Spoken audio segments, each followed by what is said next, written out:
Marshall skips away. Marshall skips away. Marshall's still going. Marshall's got Richards coming up outside. Now inside. Arsenal have gone through an entire league campaign without losing. Bennett and the Dragons win the grand final. Whips that one away, and Kane Williamson and his team now World Test champions.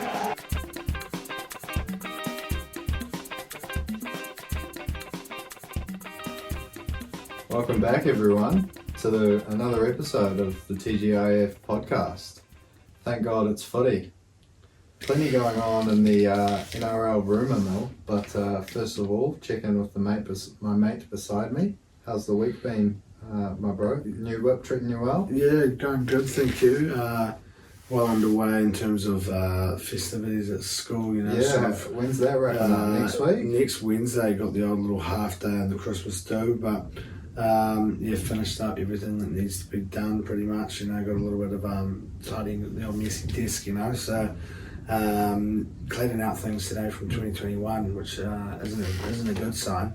But always good. I think I found, you know, about $11 or $12 in the top drawer of coins. So, always positives come from a little bit of cleaning, you know.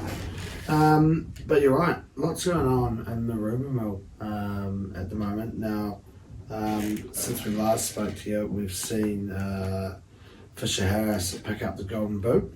Yeah, a well-deserved Golden Boot, I think. Not too many games to pick from this calendar year. I guess with just the Pacific Nations going on, but hell of a campaign for the Kiwi skipper to pick up the Golden Boots, well deserved.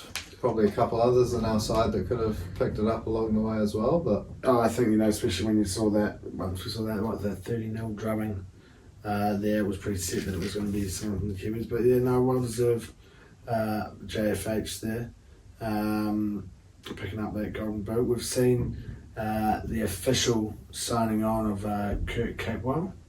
Yeah, jumping ship from the Bronx to the Wires there, so good little replacement they've sorted out for Josh Curran. Oh, it's a very, very handy signing there, I think, for the Warriors. No disrespect to Curran, but improvement, you'd even go as far to say. I think we're bringing that bit more experience. The Warriors, they're clearly going to have another crack at it.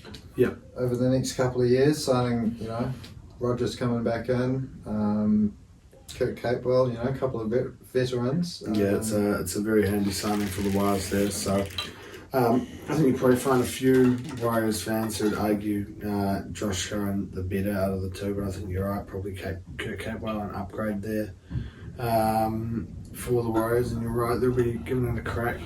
I haven't read the back.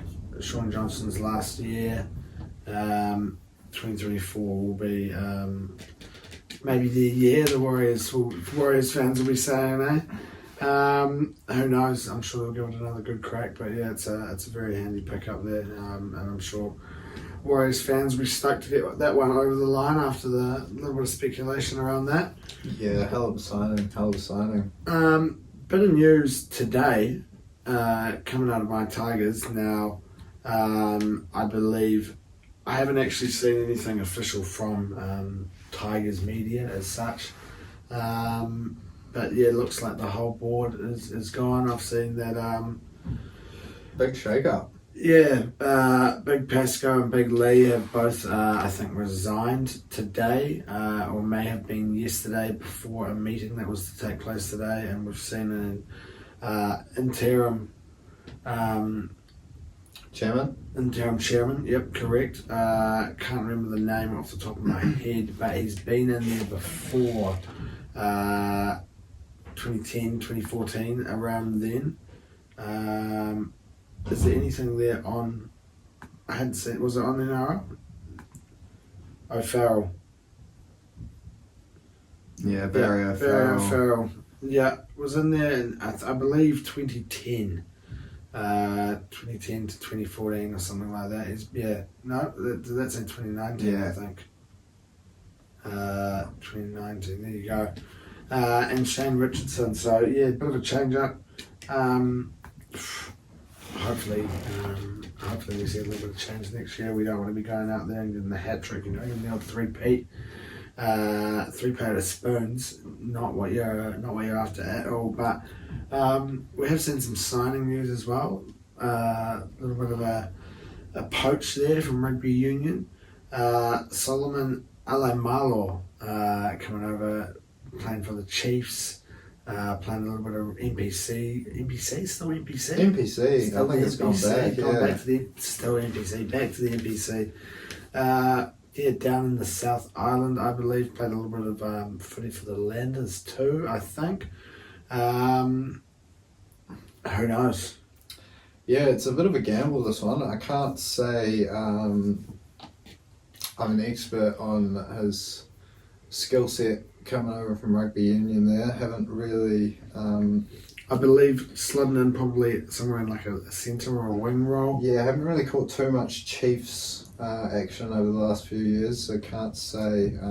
Chiefs Rookie of the Year in I don't really know what he's 2017, about. I think he was. Who knows where he fits into the team. I don't know if that's really where we need to be signing players at the moment in that sort of outside back role, but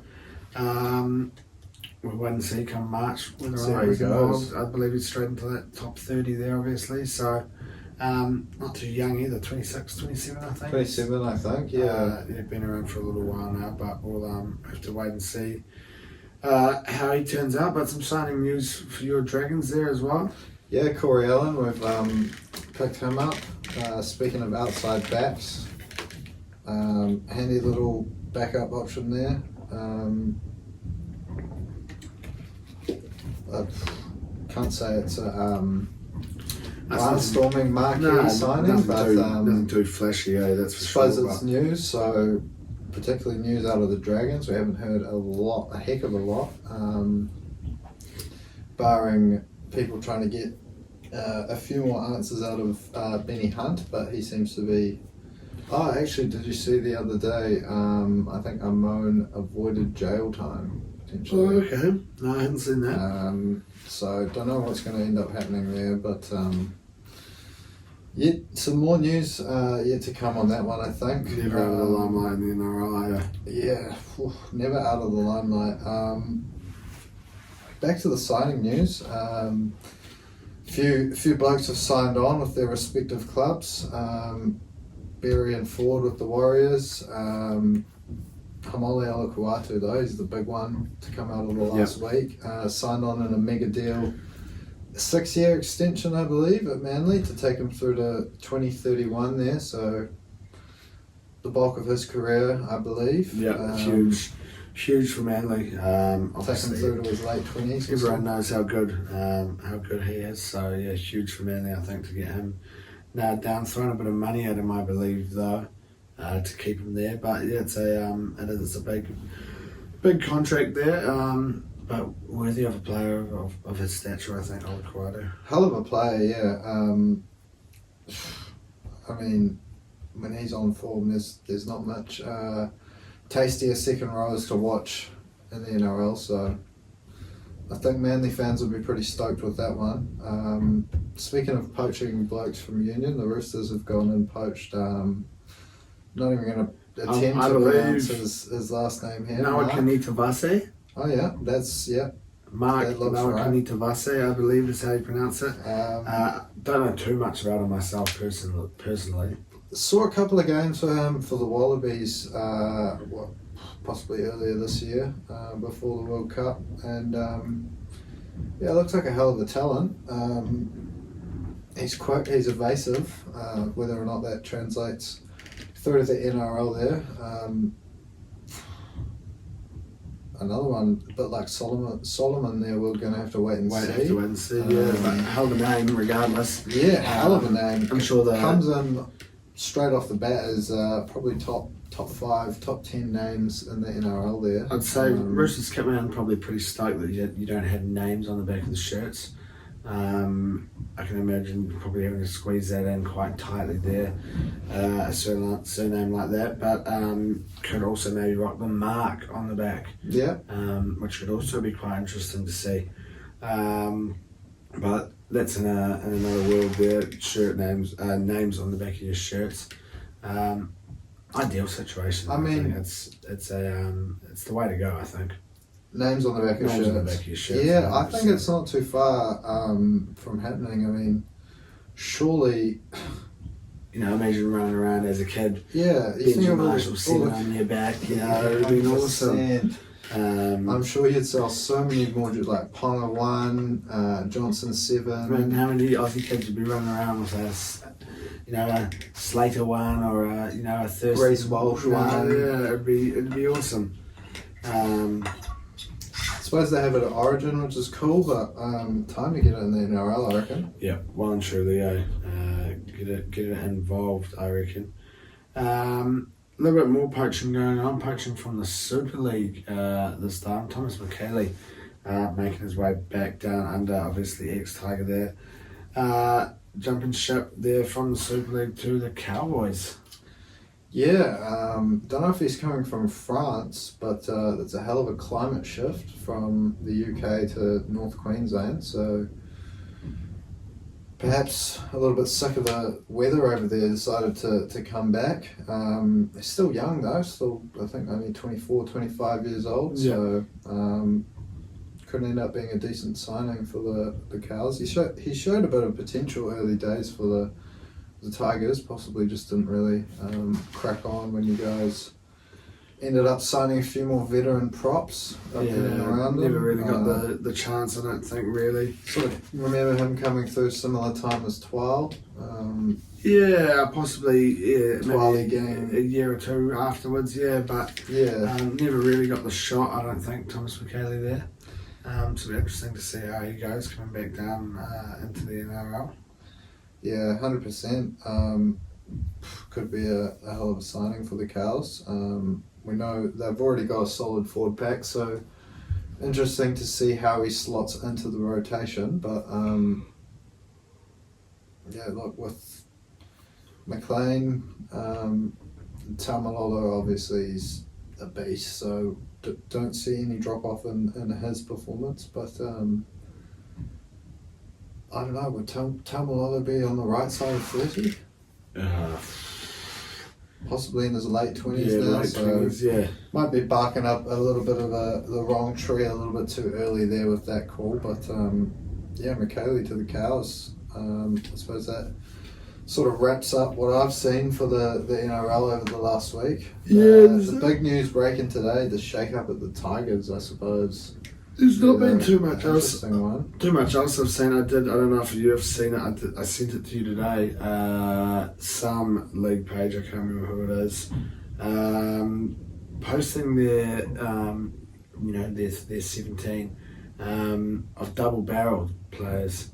Okay. Except they've gone for rather than the double barrel, they've called it the hyphenated team. Like the idea, don't like the name. Definitely a double barrel, there's no doubt about it. But I did like the idea, a couple of players in some unusual positions. I think they could have gone out there and gone a little bit more standard, keeping people where they should be. But we'll have to have a look, see if maybe we can get one of those involved. We're still waiting on that. Streets won't forget 13/17. Yeah, we are too. We'll have to do a bit of brainstorming around that one. I think that's I'll get onto that once we finish up for the year. Over the summer I'll have a little think and see what we can get ourselves involved with there. But you're right, probably wraps us up in terms of the footy. Take a little look at a little bit of round ball now. The old midweekers coming in hot this time of the year. Doing the trick. You're rolling in towards the middle of winter, not the middle of winter, the start of winter over there in the UK. You're getting involved in a bit of midweek footy now. Huge result in the end. Not what you're expecting, but a huge result in the end up against Luton. Yeah, a little bit of drama for your midweek. Hell of a game.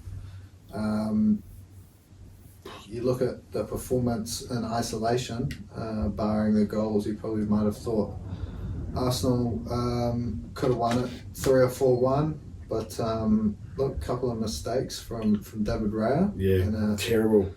It's well and truly brought Luton into the game, which would have been a hell of a shock, but Dickie Rice saves the day again, man. Yeah, terrible from Raya. I don't really know what he was doing for either of the goals. The second goal, it's just, it's pretty weak. Not commanding enough. But I think it's also the thing of Ramsdale at the moment possibly makes a couple of mistakes like that as well in a game. The way he's playing at the moment, I don't think he'd have the confidence to. Well, I've seen someone say Arteta's in both of their heads because of what he's been saying. Who knows what Arteta wants, what his plans are there. Do I think he's better than Ramsdale? Not really. Do I think Ramsdale's better than Ryan? Not really. I think it's more just the fact that in terms of with his, technique and footwork, I guess. I don't know about footwork as such, but being able to play with your feet, Ryan's hell of a long way ahead of Ramsdale, I think, in terms of that. And I think that's what Arteta wants. So it's sort of that new age of goalkeepers now. But yeah, a couple of really bad mistakes. But yeah, you're probably right. 3-1, 4-1. But yeah, absolute saviour at the end of the game. Dickie Rice. Popping up at the corner again. 5 games that we've had this season. I don't know if it was this season or 2023. We've won a game with a goal in the 90th minute. So and injury time. And injury time. 90th plus. But yeah, huge 3 points in the end. And a game week where we had a few upsets. That big game that we were speaking about, City versus Villa, we saw Villa take that 1-0 win, and probably not the result we were wanting in the end, was it really? Yeah, look, after beating City 1-0, completely blowing them off the park by all reports. 22 shots, the most Pep Guardiola City team has ever faced. And the least shots that I think they have ever taken. Yeah, possibly 2 as well. So yeah, it's crazy to think. Even without, I think, was Rodri not playing that game? Possibly. Yeah, I think it was Rodri that was missing in that game. And De Bruyne as well, but still unheard of really. They took that momentum and managed to make it 2 big scalps in the week. A lot of people seem to be asking, are they now involved in a title race? Well, truly. I think at this stage it's possibly a little bit early to be saying title race at this stage, but they've got a fortress of a home ground. To be sitting there, they have everything you need. The only thing that's possibly not in their favour is will they prioritise winning a trophy in the Conference League over their performance in the Premier League. It's hard because Emery's obviously a bit of a Europa League specialist there, but I think he'll also really want to bring a trophy there. I like to think he'd like to bring them Champions League football more than a trophy. Yeah, it's yeah. And there's every chance. I think there's every chance they second, finish. Second or third, because either Arsenal is like, I think the team probably to beat. It's hard because you've got, at the moment, obviously 4 teams. There's that top 4. You've got Liverpool sitting at top, scoring goals for fun. Yeah. But defensively don't really look that great.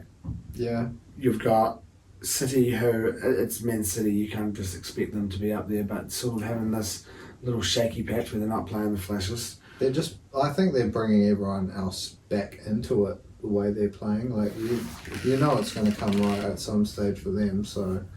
You can't not. I think you can chuck them even in if the they title were race though, 100%. There's 4 teams that can win it. I think Arsenal, Liverpool, City, and Villa. Yeah, I think if you look at obviously it's a very different landscape. But you look at when Leicester won the league, they were sitting at the same amount of points as Villa. So if they can keep their key star men fit, no injuries. I don't see why they can't be in the title race. It's hard to see them losing a game at home all year. Yeah, look, they've managed to beat us. They've beat They've got City. Ollie Watkins, who I think is the second top goal scorer in the league all year. And yeah, he's Diaby and Bailey on the wings playing unreal football.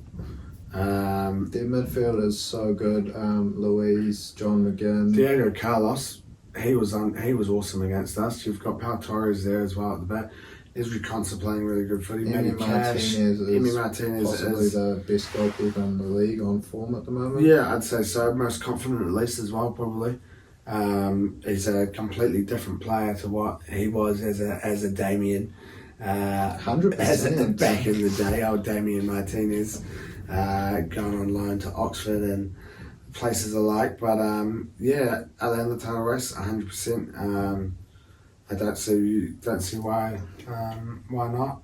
Yeah, I don't see why not. Look, especially if they can keep that home record intact. Emery's a very experienced manager. He's clearly got it together a lot more, in a much better, I guess, situation for himself, not having to come in and follow the likes of Arsene Wenger, having run a club for 20 years. It's a different mix up. Completely different dynamic for him. And yeah, look, I think it'd be silly to say they're not in the title race at this stage. Possibly have to come back and look at it February, March and see if it is still those 4 teams still fighting out for it, but at this stage it looks like it. But back on the game, I think obviously having dominated City, I also think as good of a win as it was for Villa, we really could have come away with a bit more on the day, based on the way we played. Just lacking, I think, that striker to take us to Premier League glory, because you think of a couple of chances in that game, if you have an out-and-out goal scorer that's tucking those away. Yeah, it's hard because Jesus, I thought was probably on the ball our best player. I thought we looked terrible. There was a few patches there where He's very slick on the ball, but he can't really finish. tackle him. But Ødegaard should have scored. He usually slams those one home and Should have scored twice. Put it wide. We had the handball call, which is never going to get called for Arsenal anyway. And supposedly also Matty Cash actually handled the ball. Yeah, had his hand first. Before that, it's a tough one. Was I confident of going there to take 3 points? Not really, but I would have been happy with another little draw there. Really. Yeah, I would have been happy going in with the draw, even based on the performance. But yeah, you would have liked to think on another day, if we had our shooting boots on, we could have come away with a very, very handy 3 points there.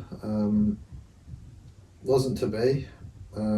Perhaps a sign that we do need to maybe invest in that goal scorer, who it may be, not too sure. Ivan Toney could be a very viable option, but we'll have to see if he can be prized away from Brentford. That'll be handy, yeah. Otherwise, I suppose it's on to tomorrow morning for Arsenal. I've just checked. I didn't realise it was tomorrow. I thought it was Thursday. So handy 6:45 kickoff as well. It's that little smidgen earlier. So yeah. I'll be listening to the first 20 or so minutes on my way into work. I'll be rolling on in there, pouring myself a bowl of Chex. I've got some Chex going at the moment in my drawer. And yeah, getting involved in a big bowl of cereal for, end of that first half. Chuck it through the TV for the second half, as the kids are rolling on in, and even see if we can get away with just tuning in for the last 10-15 minutes. Is probably not even 6:45 kickoff. You're done by 8:45. I think we can get away with a full viewing tomorrow, ideally. Yeah, look, it's ideal kickoff time if you are on those the sort of 9 to 5 hours. But yeah, with the job done, travelling to PSV. Oh, Moth. yeah, Plenty around at the moment. Moth or Mozzie? Moth. Plenty of. I haven't actually. Damn, that's why. I know I said it recently, and I got done in, but still haven't really seen too many Mozzies. But plenty of what do you call it? Sea lice. No, moths and plenty of flies. Seen a few flies around as we're getting into that hotter weather, but well done on the old little moth shot there. But travelling to PSV, did you say? To Eindhoven, yeah. Just going to check here, see if we've seen any.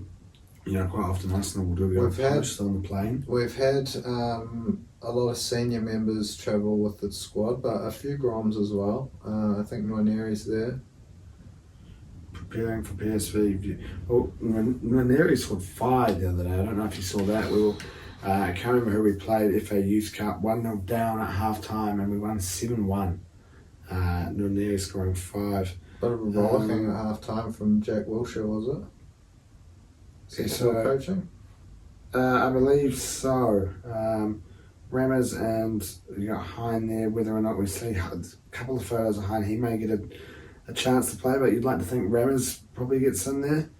To be fair, these are all just of the keepers. Armeni, Cedric, maybe we see Reese get a start. I'd like to see someone that we've just never seen play. A couple of first team debutants. It doesn't really look to be. I think that's Miles Lewis Scully there. Yeah, I think Arteta said he's gonna yeah, there'll be a couple of try and win the game. So I don't know if he's going to be starting with any relative unknowns. Possibly see one come off the bench. Hopefully 2 or 3. But yeah, look, as long as we can see Arsenal wrap up the group stage in style, I'll be a happy man either way. Look, we're guaranteed first no matter what happens tomorrow. So I think that sort of bodes well for us on one hand. On the other hand, they might subconsciously sort of have one foot off the on the brake pedal, so to speak. That's all right though. I don't mind if we just cruise through. If there is a game to get a loss for the rest of the season, we'll take this one. Yeah, 100. Yeah, maybe away leagues is fine. 200 trot, not really what we're after. But like a relatively meaningless game. But ideally, we go into the weekend there up against Brighton. Is it Sunday? Surely it'll be Sunday if we're playing Wednesday our time. But ideally, we go into that one with 3 points because that's going to be tough. It is. It's Monday, I think. Monday morning, 3 AM. So going from a lovely ideal kickoff time to possibly the worst kickoff time there for a Kiwi. Welcoming Brighton. Welcoming Brighton to the Emirates. Brighton, one of those teams at the moment, it's a little bit tricky. They've played some games where they're looking awesome, but not really clicking as well as we saw at the start of the season. We saw sort of nearing the end of last year. Still probably be quite a tough one, but hopefully we bounce back from that Villa game there. Coming in ideally off the back of 3 points in Europe. Hopefully take a win. Yeah, I agree. Look, Brighton obviously managing to get their way into Europe this year, was it? Yep. They're involved in a bit of Conference League through there. So that'll be why we're Monday. Nice for us to have an extra 2 days there on them though. Yeah, that's true. Whether or not they are playing a full strength lineup, depending on how they're sitting in their group. I want to say they are second, I think maybe at the moment. They play, they're playing Marseille on Friday morning. Yeah, they're second, but they're through. So them and Marseille, this is to see who finishes top. So I'm sure they'll probably still play a fairly strong team there. They don't have to travel, they're at home. Ideal for them to finish top. I mean, it's obviously different. They're actually in the Europa League, not the Conference League. Yeah, I thought so, because they came 6th, weren't they? So is that straight through into the next Straight round? through if you come first in your group. Yep. So they'll probably play a pretty strong first team there, I'd imagine. Yeah, I mean, they've been going well this year in the league, but they've sort of dropped off the pace a little bit the last few weeks. Top 10, but sort of in the lower ends of that top 10, is it not? Let me just check here. 8th, yeah. So they started off the season really well. They started off flying as well. They're not looking dropped off in the last few, maybe month or two. I think it's that trickiness though of having to rotate some of your players not being able to play that consistent, starting it week in, week out when you've got a game on a Thursday night and then a game there on the weekend as well. So especially when you're selling a hell of a lot of players. Yeah, it's a tight schedule, and some of these players that are playing really good footy for them, that little bit younger, so tough to be able to go out there and continuously play the way that they do. But yeah, I think it'll be a tough one, but ideally we come away from this one 3 points. Yeah, like we said before, a few players may get a little bit of a rest, whether or not that they're not involved or they come off, second half of that PSV game and they come into this one fresh, hopefully. Yeah, couldn't have said it better myself. 3 points is the order of the day. Couple of goals. Yeah, something to get us through next Monday, last week of the year at work. But that probably wraps us up in terms of the Arsenal. The Black Caps. Now they managed to bounce back in the second test. Did you catch I didn't see any of it, but I did have a little read up. Phillips with the two high knocks there for the Kiwis in both their innings. Yeah, managing to score 64 and 60, I believe. Something it was 87 and 40 not out, I think. Okay, I was very off there. Close to the total. Yeah, probably pretty close to 260s and right, 87 and a 40. But yeah, Santner as well, bringing it home in that second innings. It was a buzzy little test. No team scoring over 190 in any of the 4 innings. Definitely a bowler's wicket. The Black Caps sitting at about 60 for the 6 in that last innings there. Fourth innings as well. Yeah, interesting. Tim Southey, our not record 6 holder, but legendary 6 man. Yeah, does a bit of bowling on the side as well. Absolutely ripping and tearing. He picked up a few boundaries, did he?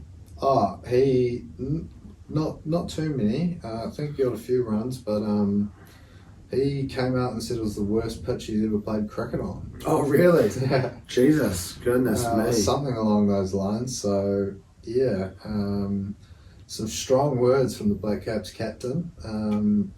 I suppose the batting sort of proves it in a way, but yeah, I mean, you also want to see a bit of a balance between bat and ball, but yeah, doesn't look like too much of a balance was struck on this wicket. Yeah. Shout out Ajaz picking up a 6-fer. We managed to get out of their series. All the series, yeah. Back to New Zealand. Bangladesh hot on our trails to take us on in some one-day T20 action over the next couple of weeks. Kicking off next week some stage, I'm guessing. Yeah. Hopefully viewer-friendly times. Yeah. Off work, maybe a nice 23rd, 24th. Mondays, starting in the afternoon. Finding an AM stream, and a bit of Christmas Eve golf. We must be the 23rd for golf, isn't it? It'll be Saturday there. Yeah. That'd be ideal. A little bit of cricket on. Obviously, we tend to start a little bit too early there. Probably, bat to ball, sort of as you're coming up to your 12th, 13th hole, But yeah, a little bit of viewer-friendly cricket over the summer, always good. Yeah, I love it. A bit better than that World Cup was, unless you're bending through. But yeah, it's probably about it for the Black Caps. Just the one game in the last week. Not too much news coming out of the cricketing world. No. Yeah, can't say I'm paying much attention to the other teams. So on to the darts now, I suppose. Yeah, no, nothing going on in terms of the PDC, but obviously talking last week about the WDF. Now we have seen a winner crowned. We've seen Andy Baton's, I believe is how you pronounce it, beating Chris Landman there in the final. Unfortunately, Johnny Tata unable to get past Baton's there in that quarterfinal matchup. 4-2, I believe, final there. Gave it a good crack though, Johnny Tata. So I'm sure he'll be looking to Fifth equal, I suppose you'd say. Yeah, fifth equal in the darting world. That's how it goes at the darts 20. You'd be fifth equal, all getting the same amount of prize money there. So good on him, flying the Kiwi flag. We've seen Bo Greaves win another women's championship there. I saw that. She said she doesn't want to go into the PDC just yet, stay in the WDF and win that. So interesting whether or not she maybe goes onto the men's side of the WDF.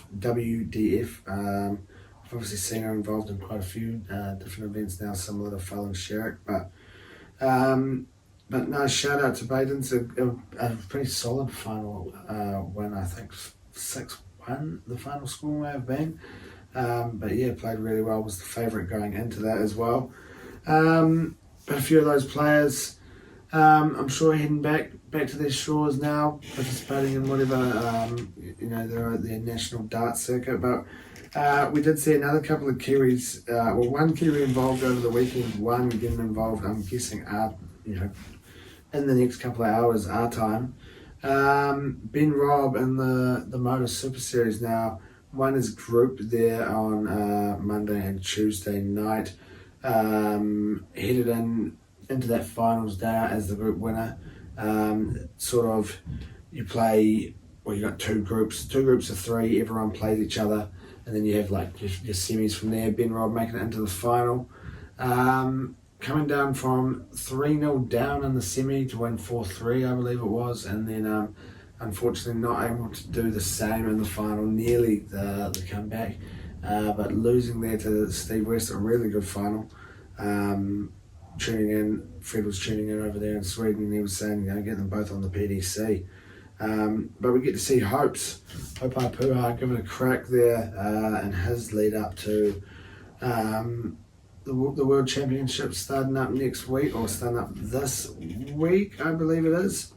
I don't know how it will work then. What are we, the 15th, I think? Yeah, so I don't know how that works if Hope ends up going through, whether or not it clashes with anything there with the World Champs or not. I'm not too sure exactly when his first game is. But yeah, whether or not we can see two Kiwis make a final, that'd be really awesome. And be good for their confidence going into the 15th there. I think Ben Robb, maybe the 18th is his matchup there. But yeah, not too much else going on in the darting world, so probably wraps us up for another week. As always, thank you for tuning in, listening, watching, however you may be involved. Remember, give us a like, a 5-star comment. Get involved in all of your socials. Enjoy your week ahead. For many of you, hopefully the last sort of week of the year in terms of the working season. Enjoy your start to your festivities. If you're having a punt, do so responsibly, and hopefully we'll see you next week. Yeah, we sure will. We'll see you then. Marshall skips away. Marshall's still going. Marshall's got Richards coming up outside. Now inside. Arsenal have gone through an entire league campaign without losing. Bennett and the Dragons win the grand final. Whips that one away, and Kane Williamson and his team now World Test champions.